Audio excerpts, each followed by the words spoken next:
Kevin Cruz and Chandy the dog were the big crowd pleasers on the first instalment of Britain's Got Talent, but week 2 was all about the arrangements. They're a group of 8 sixth formers from Cambridge who would describe their act as a fusion of pop and classical music which is intended to make the audience laugh. Nicely put, Amy. Yep, with violins, cellos and percussion, they performed tracks by Flo Rida, Beyoncé and Lady Gaga, as you've probably never heard them.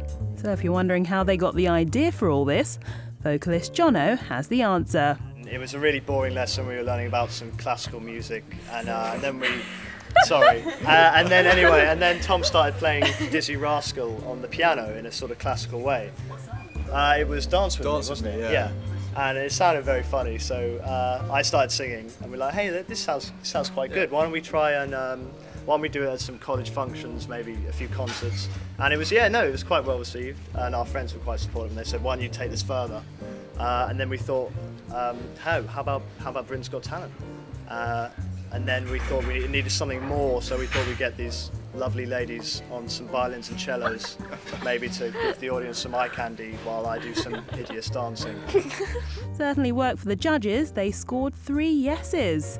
Okay, so Simon Cowell needed some persuading, but either way they're through to the next round and promise they've got even more popera up their sleeves. We did consider doing some like N-Dubz, but that's a bit risky. Yeah. Why are you scared of N-Dubz? Well, they're so amazing, but they're also like a lot harder than us. We don't have that street experience, so they won't like our popra. Like they're just gonna. Is it Dappy that's put the fear in you? A little bit. I like his hat though. We love them, but we don't think they'd love us.